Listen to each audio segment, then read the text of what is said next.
As a historian, I am forced to say, when I look at the rise of early Christianity and why it took the shape it did, there are all sorts of things which make me say, I cannot actually explain how Christianity got going as a renewal movement in Judaism in the first century, and why it took this specific shape, unless they really all did believe that Jesus was really bodily raised from the dead. In this video, we're actually going to be tackling a very particular dimension of the resurrection account in history that I think is often not focused on enough.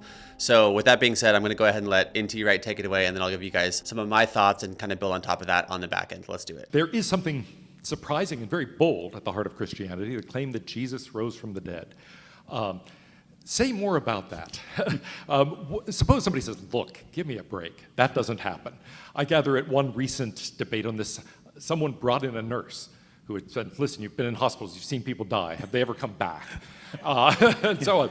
And so how do you respond to the initial skepticism that someone may have of, how could that possibly be? Well, the first thing to say is that people in the first century knew just as well as we do that dead people don't come back. If you read from Homer through Socrates to Plato to Pliny, whenever they mention the possibility of resurrection, they say, come on, as you say, give me a break. We know that doesn't. And the early Christians knew that just as well as we do. This is, again, part of this chronological snobbery thing. And this is a C.S. Lewis line about that. He says, people often imagine that the ancients didn't know the laws of nature and that we now that we have modern science, we do.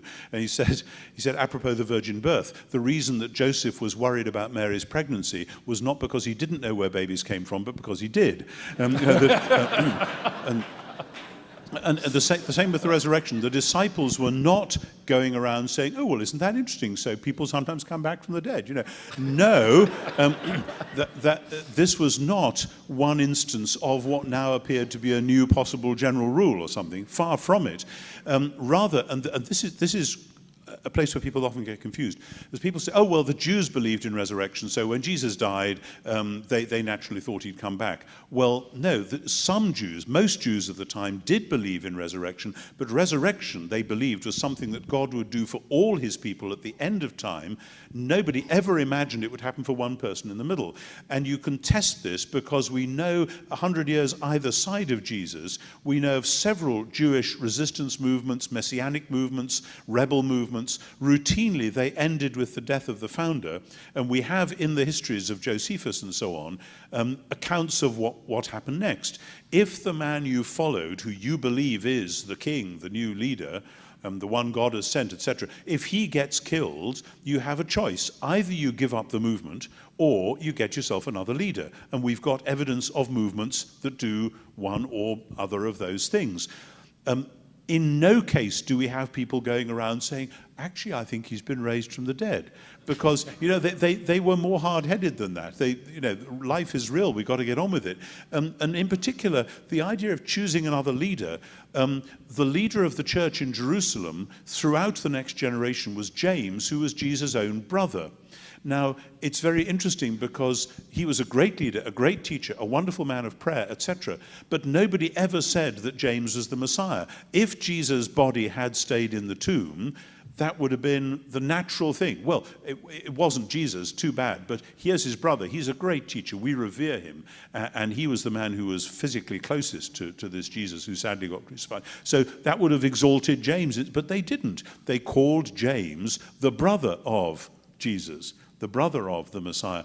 And so as a historian, I am forced to say, when I look at the rise of early Christianity and why it took the shape it did, there are all sorts of things which make me say, I cannot actually explain how Christianity got going as a renewal movement in Judaism in the first century, and why it took this specific shape, unless they really all did believe that Jesus was really bodily raised from the dead. And when you say, but why would they believe that? Could this have been a corporate hallucination or whatever? You can look at those arguments, and I've looked at them and I've written about them, and actually that doesn't work either. They knew about hallucinations, they knew about ghosts, they knew about odd, wacky experiences. There's plenty of literature about that in the ancient world, and they weren't so stupid as just to go wafting off on some idea like that.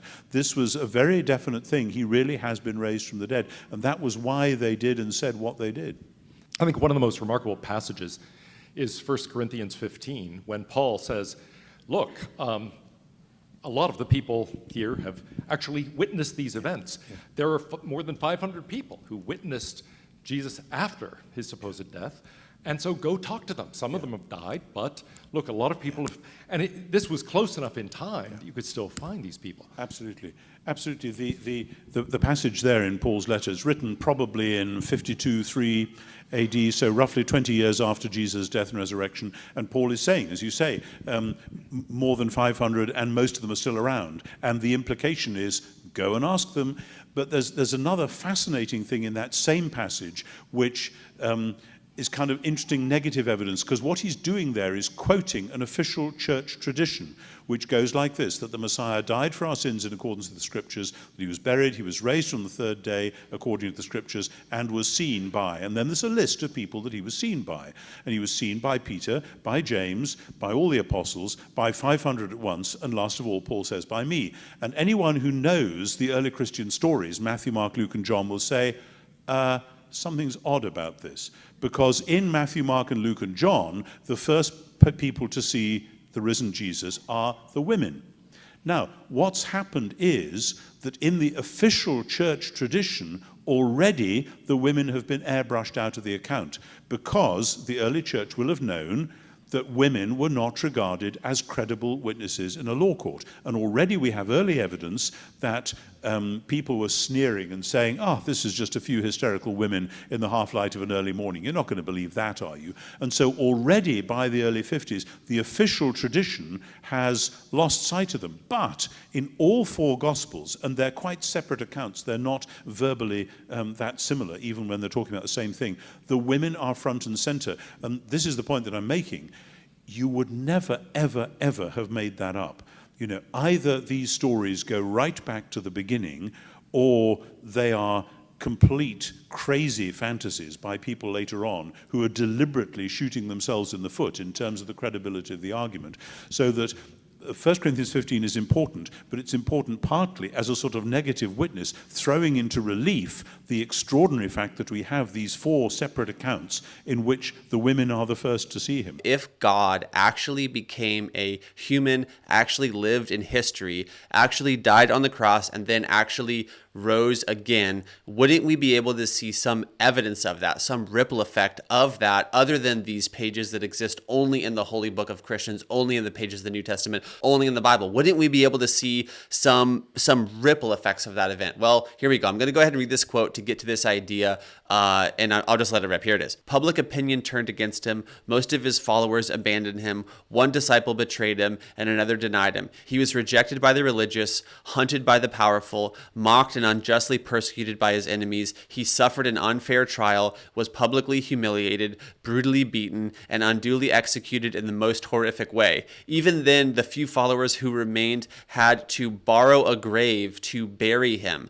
Yet this is the man who changed history, inaugurated the common era, and forever transformed the most important and revered aspects of human culture. How is it possible that a single man, a man like Jesus, could have had this impact? And in order to answer that final question that was given, how is it possible? And you have to first start with what N.T. Wright is saying here, that his original followers believed that he was risen, and that belief transformed them from cowards to the people who actually spread the gospel message out into the Roman Empire, and who, through doing so, transformed the world for the good. Hospitals are rooted in Christian understanding. Monasteries and also modern universities are rooted in Christianity. Jesus is the most written about character in history. He is the most painted character, the most sung about character. There's even an entire subgenre of within even modern day movies,